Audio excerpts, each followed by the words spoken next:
Good morning. My name is Mike Weir, and I'll be with you for the next 8 weeks as an instructor, a teammate, as our course says, or just kind of an interlocutor for the course we're taking on building teams and HR and preparation for building teams. I want to kind of go over a few things. That are kind of administrative for the course and kind of let you know where I'm coming from. I've taken courses online. I've taught courses online, uh, and both on ground. And then I always kind of feel an icebreaker when you can kind of see the person and put a name to a face. And I know most of you that are in business get that same feeling too. Uh, on Mondays, later in the afternoon, or I will have a quick lecture, kind of uh, every week, kind of a where we're going on this week, what my goals are, what I think we should be kind of discussing and talking about, and that I hopefully will give you some help for the discussion board. My theory, the Mike Weir theory on education, at least, is that school should can be either two ways. One, it can be like a recipe book, or the other a cookbook, or other it can be like a toolbox. Recipe book. I like to cook. It's my hobby. I think you know it. It's easy. A half a cup of this, two pinches of that, a teaspoon of this. Stir it for 15 minutes. Put it in the oven for 2 hours, and voila, you have a birthday cake. Um, Lots of education is that way. I will tell, the instructor will tell you things, and then you Paul Parrot them back to him. So I tell you something, and then I test you to find out if you know it. I really like to think as education more as a toolbox, that you'll get a whole bunch of tools and put them in your toolbox. And then when you're in the real world, when you're confronted with issues, you'll grab the right tool to use. So one day you'll be building a window and you'll use a saw and a hammer. Another day you put in electric and you'll be using tape and pliers. So what I really want to do in this course is provide you with a lot of tools to work in both the HR and team area. What are my goals? My goals for you is to continue to develop your critical thinking skills. You have critical thinking skills. That's how you've gotten to where you are today, and use those skills and become very dependent upon them. The second thing is problem solving. Uh, we're going to try to present you, especially in the discussion boards, with issues that have many sides, many different facets. There's no, quote, right answer. It's what you believe and think.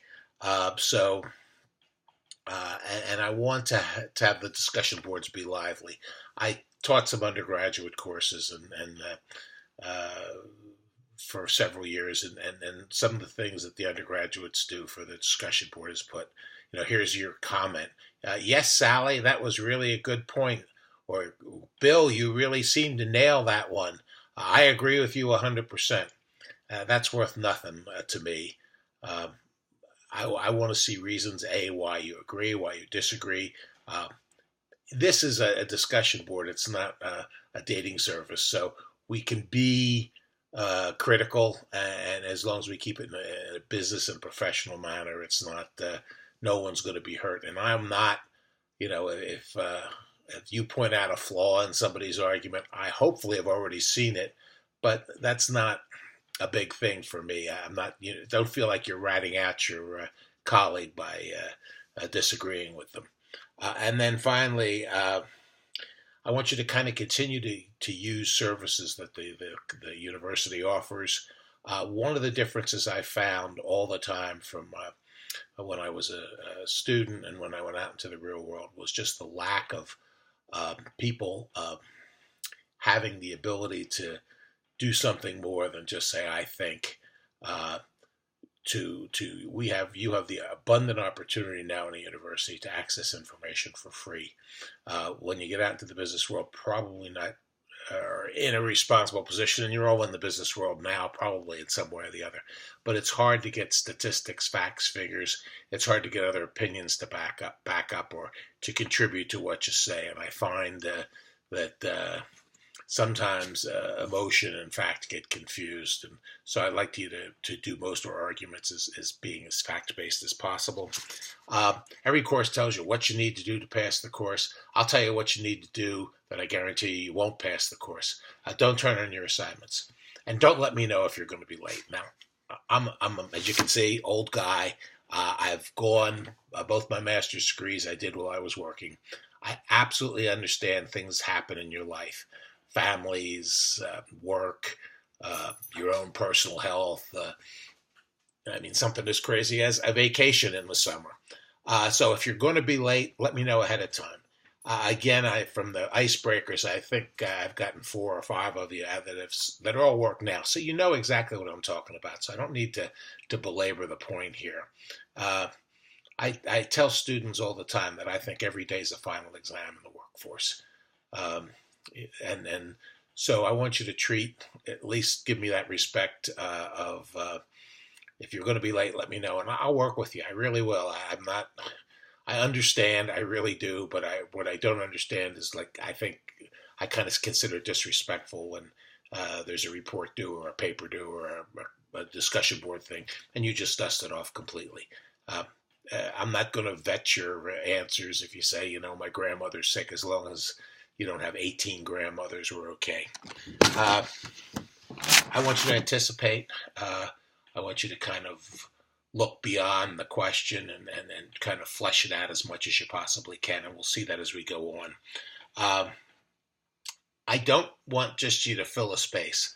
I don't weigh anything. Again, for all of you people that work in business, I've worked in healthcare for 24, 25 years. I know that anything over 2 pages, most people don't read.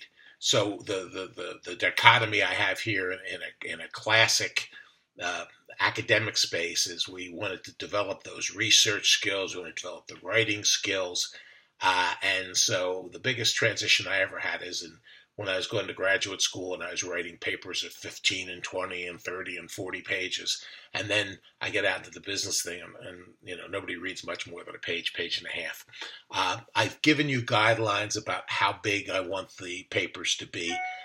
If I say 3 pages and you are a page and a half or 2 pages and you think you've covered the situation completely, that's fine. I'm not going to say, oh, well, I wanted 850 words and you only had 712.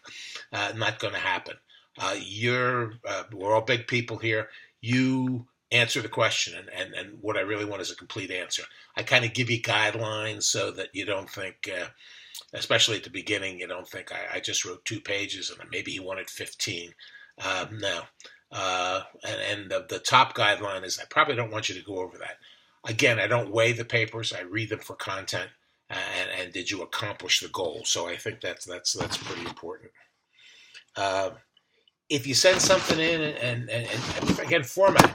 I'm not a real... the final paper, you're going to have to do an APA format and document and all that stuff. But some of the questions in the course as we go along can be done much easier in a point paper, a bullet form, so experiment around with it. I think at this stage in your lives and my life, we're not worried about is it A or B.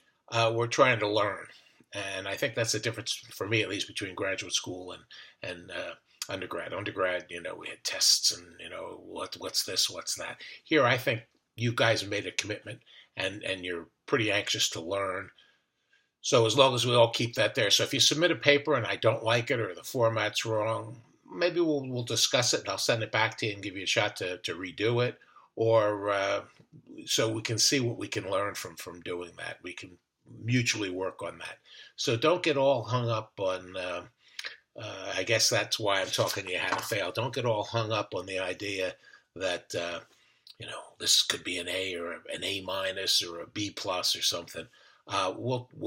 You put a good effort in and your grade will reflect that. I'm much more worried about you learning and exchanging ideas, and we all kind of grow up together on this. And finally, my availability. I am available for you whenever. I'm an old retired guy. If you work during the day and you want to talk at night, fine. If you work at a third shift and you're available when you come home at 8 o'clock in the morning, that's fine with me too. I like if you drop me a line and we could set up a time um, to talk.